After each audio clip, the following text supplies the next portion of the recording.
Hello everyone, odedex here, welcome to episode 31 of the Season 2 Let's Play. I've been joining me exactly as my quarry, my first temporary quarry is about to finish. Just picking off the last few random layers from between the bedrock level, and once it's done, I'm going to take it off, as I said.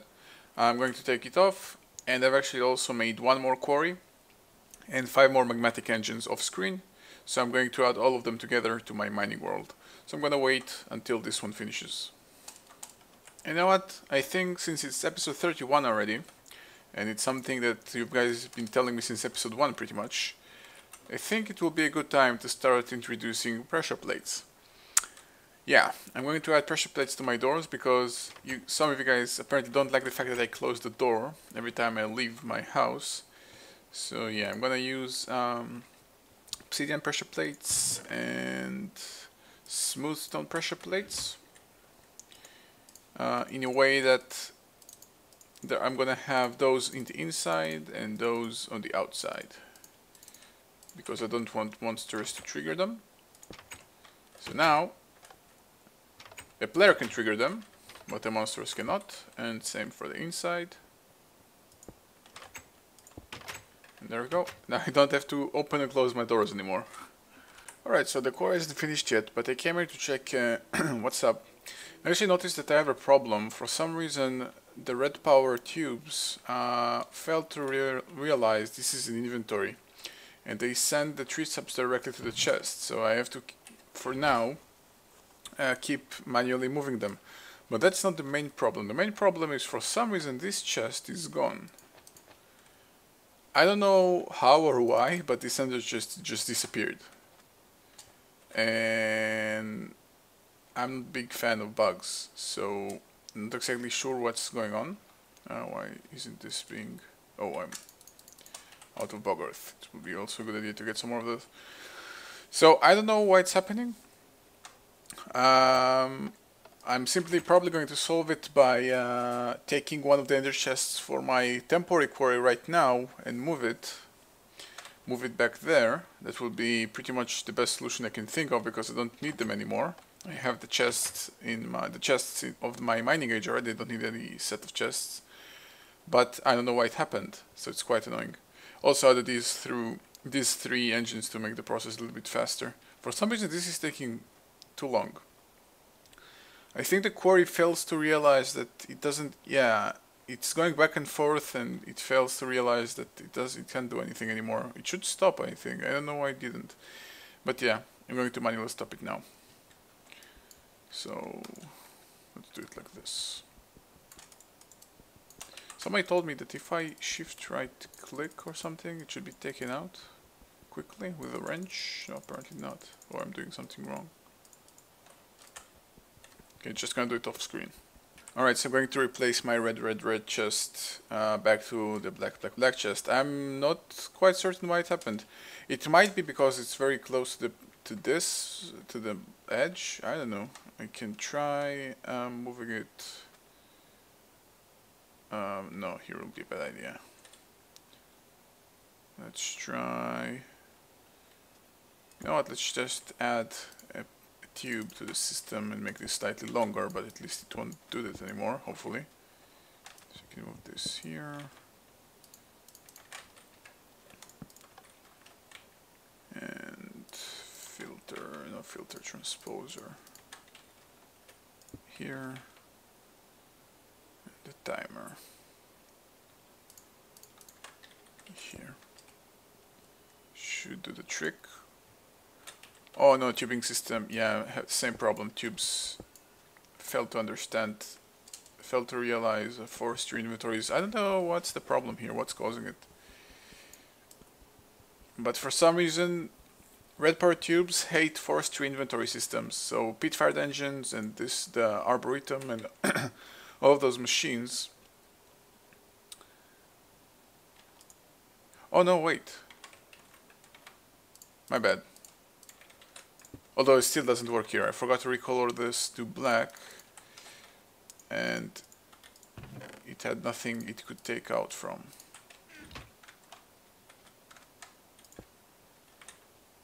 because the only inventory space available is peat. Okay, so it works. But my point remains for this. This still doesn't work. I don't know why. I still, every time a tree grows, I need to move it manually. Right, I'm gonna get some more bogars, not bogars, peat as well. Okay, so yeah, this leaves just broke. A sapling came out, and it finds its way here instead of here, where you'd obviously think it should go here first because this inventory is closer. So right now I'm doing it manually, but I'm going to need to find a way to automate it somehow. And since I don't have, the Tower of Stone Pack doesn't have insertion pipes, I'm going to need to find a different method to do it. I'm thinking about golems, but yeah, for now I'm just gonna leave it as is, and I'm gonna need to get used to actually not right-click the doors because this happens. So I'm going to set up 2 quarries now, and actually I'm not sure how exactly do I want them set up, because I do want to have this like kind of infinitely expandable. Actually, let's set it up. And because the way it's set up, I can simply do this, like here and here, and here and here and here. This doesn't make sense. Can change it to extract, although it doesn't do anything. And I could actually also go for this. I will, however, need to take this down, so I can get the liquid ducts. Okay. So this is kind of... Oh, those wisps are taking over my quarry. Okay, so this is a little bit more room conservative, or at least resource conservative, so I don't need more liquid ducts and more red power conduits for only one engine each time. Can I kill this thing? Oh, it's really fast as well. Is that noise when I'm hitting it? That's the noise that it makes? Or that's something else? Sounds like somebody is flushing a toilet. Oh, it's gonna kill me, I think.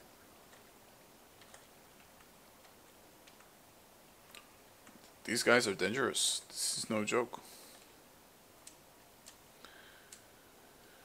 Okay, so how am I going to go about... Oh, okay, this guy is going to kill me.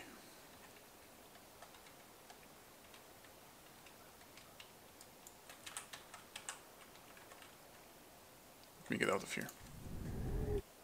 Okay, so I'm not exactly sure what to do about those wisps. I am finding it really hard to actually kill them. And I think I'm gonna have to resort to actually just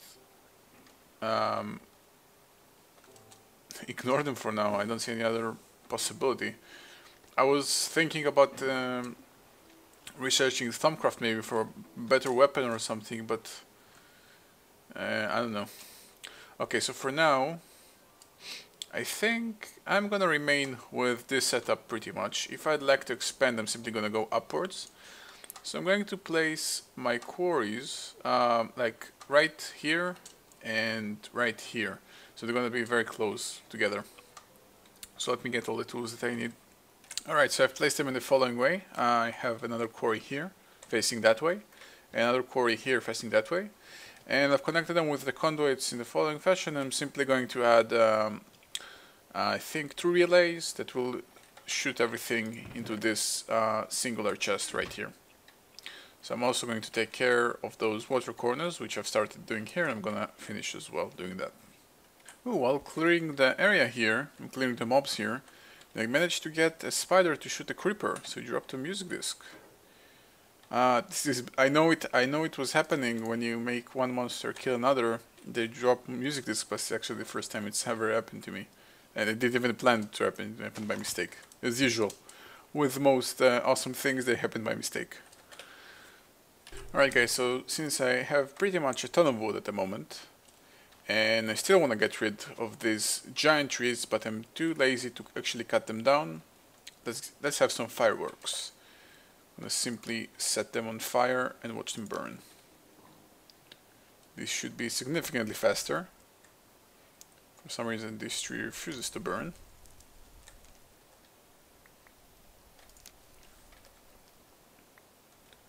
Oh, it went out. Does fire go down or climb up? Logic says it should climb up. For some reason it doesn't.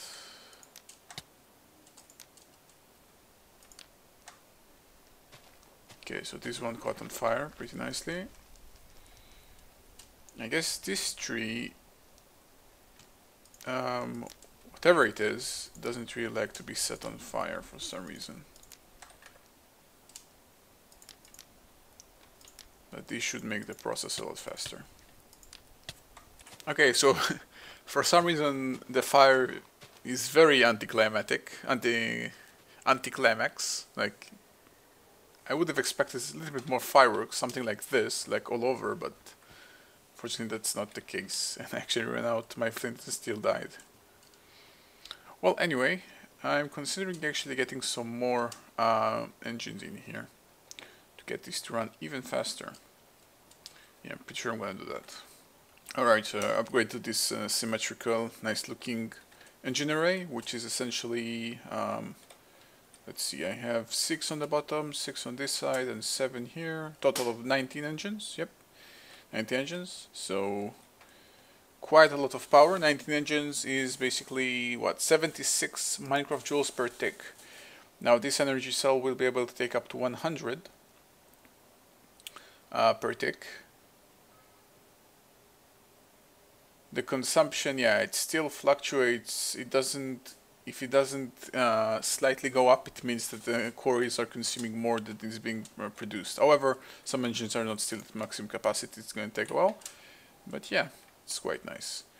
So I do believe I can safely start doing industrial craft things, knowing that now I have 4 quarries running. Basically none of them still reached any critical level. Okay, I'm seeing some coal here. Probably there is some valuables here as well. Maybe, yeah, coal, and probably some copper soon, and tin. But yeah, getting some proper resource generation so I can get started doing other things.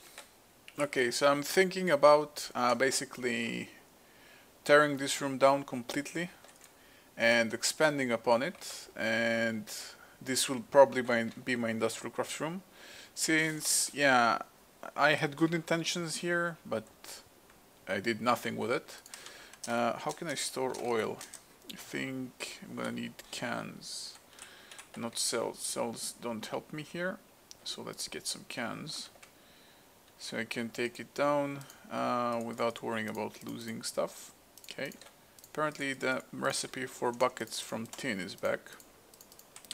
No longer relevant for me, but yeah, why not? Good to know. Okay, so let's fill up whatever I have here, in order not to waste it. No need to be wasteful, and I can take this down pretty much. Alright, so the room is done. I've stayed faithful to the green zirconium blocks, but I did go for a totally different design. Instead of a complete floor, I went again for the combination with the marble from Red Power. Really like the way it looks. And I also went for this very nice giant window thingy, so I can look outside and see if it's day or night, even though I still have the minimap and still have the sunroof. Again, slightly a nicer touch. So the last thing remaining to do is just take care of this chest, which holds all my wellcraft thingies. Simply, I think I'm going to move it to my mod stuff chest. Quite makes sense, although it's slightly getting full in here, but I'll manage. Alright, so right off the bat I'm going to think large. I'm going to think large energy generation and large processing. So I'm going to start with energy generation, of course, and as you guys have seen, I'm looking into geothermal generators, because then again I'm always back to the point where I have pretty much infinite amount of lava supply, and I'm not going to be afraid to use it. So I'm thinking about setting up a system around this area of the room, specifically because I also finally want to start automating lava supply for this engine. So probably gonna go for an ender chest with another liquid transposer, a small system of looping around the lava, and into also geothermal generators. So yeah, let's get started. I'm gonna build like 5 of those guys. For each one I'm gonna need empty cells, relatively simple, refined iron, relatively simple, and a generator which would require battery, refined iron, and yeah. Okay, so let's get started. First I'm gonna start cooking a bunch of iron, because I'm finally going to start using a lot of it. So I'm gonna actually queue it up here, and since I have a spare barrel in the end, everything that comes out will go there. So once it's ready I'm gonna have it, of course. Let's get the refined iron, let's get all my spare batteries and all my copper cables, everything that I need. Rubber, do I have a spare rubber wood here? Could place it my extractor here that I'm slowly feeding from my farm. And think, yeah, I should get some cells as well. Running low on tin, all those magmatic engines killed my tin supply. Pretty much, I may have overdone it. And after all, after those 4 quarries that I have running right now are finished, I'm gonna go for a different method of ore generating. And if you guys know me, you probably know what I'm planning to. Right now I'm gonna keep it to myself. You can probably assume, but it's not going to be quarries anymore. At least not in the near future. So whatever I have right there right now is pretty much finite. Okay, I'm gonna need iron furnaces. So I'm gonna need pure iron with a furnace. Let's get some iron. Let's get some. Do I have some spare furnaces? Yep. Let's get some more cobblestone. So let's get 3 more. And do this. I should have, okay, no, I need this and the refined iron as well, and the batteries for 5 generators. Now I should have everything I need. Nope, I'm short on glass. I was cooking some glass as well. Okay, so 5 geothermal generators, that's nice. I'm also going to need my industrial craft wrench. I wouldn't want to destroy anything by accident. So let's get it, this one. Okay, so let's see. Now I don't recall if it matters where does the lava interact with the generator actually. You know what, actually before that, let me set up the small system for the lava. I've actually, yeah, okay. Let's recolor this into red, red, red. I need 3 more red colors, and I don't think I have any. I have yellow. Okay, let's just bone meal some dirt and get my sickle. It's a good trick. That's the basic rule of dark rooms. If you don't know, if you use bone meal on dirt, it grows things, and it can also grow flowers. And if you ever played the FTB challenge map, the original FTB challenge map, that is quite a good way to generate EMC.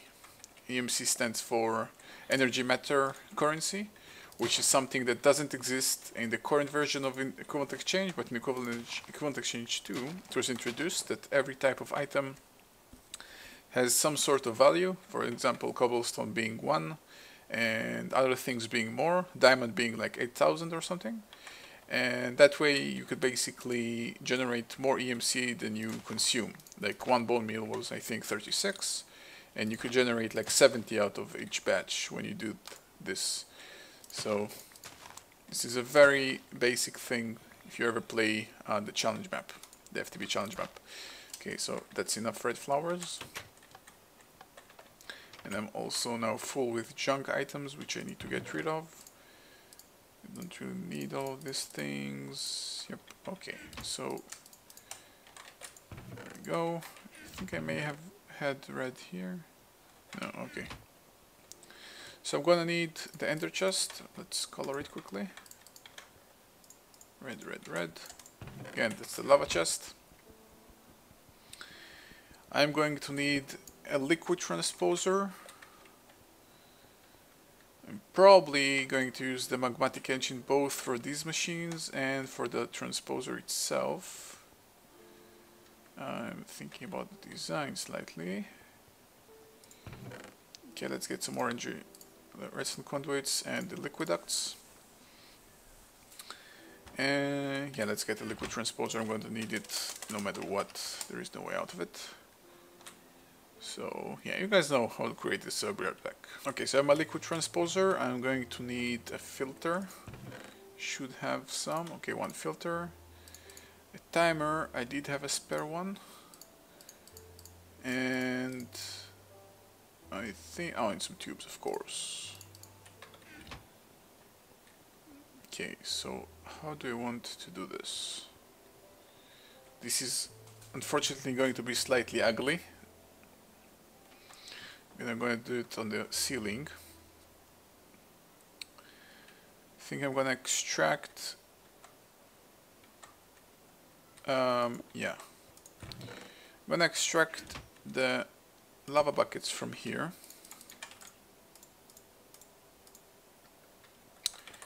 Into the liquid transporter that will be here. So the empty buckets will go back up. I'm going, right now I'm into emptying mode. Okay, so empty buckets go on the top, and you're gonna need the red symbol. Empty buckets, full buckets go from the, enter from the right, and the liquid goes to the bottom, and the rest can be disabled.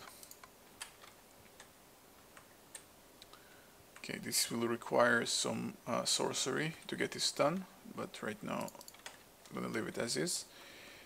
I'm gonna need to power this somehow. Yeah, and also separate this. Okay, so I'm simply gonna replace one glass tile in the ceiling into cobblestone. That will simply be a timer. That's simply so much easier than doing anything else. Okay, oh, I need to do this. Yeah, that makes sense. Oh, come on. Yeah. Okay, so this is fixed. I can take those buckets out. I don't need so many buckets in my filter. And of course this will need power. So I'm going to change this to be facing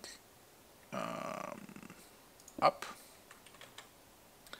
with a liquid duct going here and then here for my geothermals. This will not be redstone operated. Also going to give it a slight kick because it doesn't have any lava yet. Okay.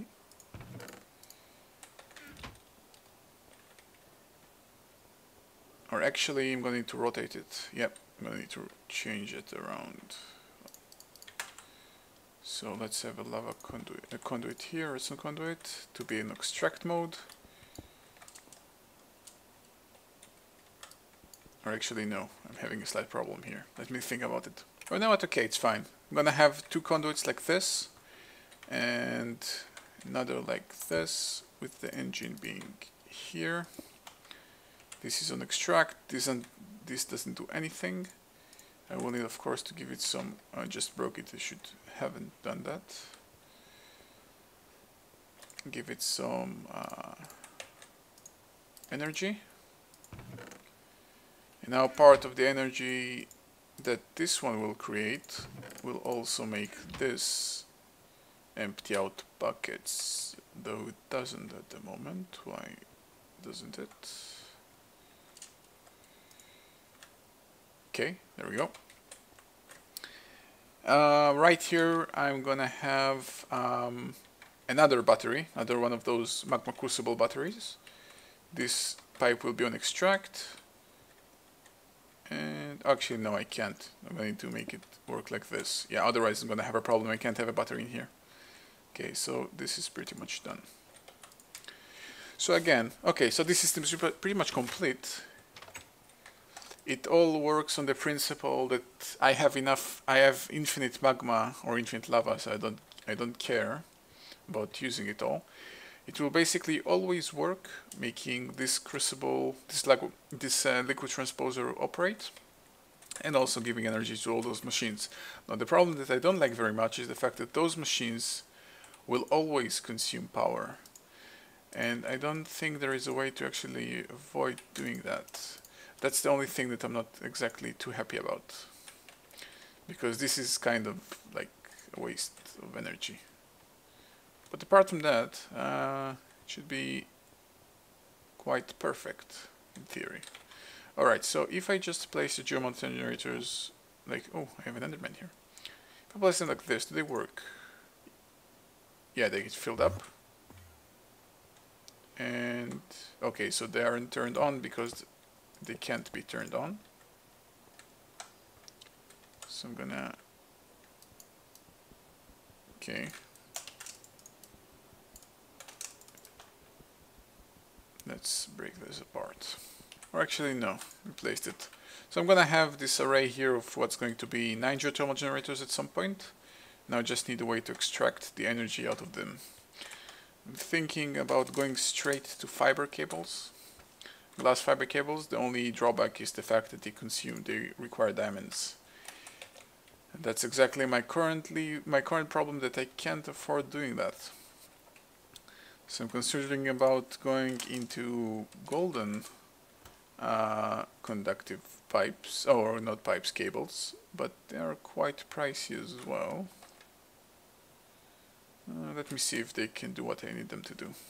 Okay, so yeah, I think I'm gonna go with the golden cables. However, I'm gonna go for the double insulated golden cables, which would require more rubber, but will lose less energy over lose less energy over the same distance. So they're what I need. However, I would really like to get some more rubber in here. This is really taking its time. Yeah, I think I'm gonna go for a little bit of manual mode. Or not. I will need more rubber. Yeah, okay. So good thing I left these guys here. I'm gonna extract the rubber out of them. Alright, so I got some rubber. Still not a lot, but I'm gonna have to make do with what I have. So let's get some cables. So for each double insulation cable, I'm going to need one golden cable, which is made like this. Okay, I'm not gonna need a lot. Let's go for 3 sets. 36 and double rubber. Alright, so double insulation cables. Actually, you can craft a little bit more. Okay. So I think these guys can carry up to 128 EU per tick, where actually the generators themselves generate a little bit more. So this might be slightly lost. Like right now I have 5, and I think actually right now I can't utilize all of it. But I'm gonna keep it here like this anyway. And I'm gonna create an MFSU. Is that what I want to create? Oh no, just the MFE, which is the upgraded version of the bed box. Is that so? Let's make sure. Yep, I want the MFE, which requires 4 of those guys and 4 energy crystals. So 4 diamonds and some redstone. 1, 2, 3, 4. And redstone. And the machine block. Can take out these things. So 1 machine block. I'm gonna need a ton of machine blocks in the future anyway, but for now 4 of those. Oh, they can't be stacked. Okay, right on time. This and my insulation cables. Alright, so I got my MFE. And as usual, I think I'm gonna have it facing down so I can have the wiring underground. And very conveniently, I already have some room here. So now all of them are working, all the geothermal generators are working because the energy has somewhere to go. Now MFE generates medium voltage, which means, for example, I would not be able to connect it directly to the extractor because the extractor doesn't consume medium voltage, it consumes low voltage, which will make it explode. So in order to have a line of machinery here, which is what I want for every type of machine, every one type of machine, I'm going to need some transformer upgrades. Let's see if I can afford making them. Basically an MV transformer, which is okay. Yeah, I can afford doing that. Gonna require some gold, but yeah. However, the episode just reached quite a good length, I think. So I'm quite happy with what I managed to do this episode. Start setting up these geothermals and this automated system again, using the same principle like my pump, which basically lets it run infinitely because the energy generated will never be will never make this engine explode or anything, and of course it also goes into these machines. Will also slightly consume some of it, but it will always work infinitely. So yeah. Well, thank you guys for watching. See you guys next time.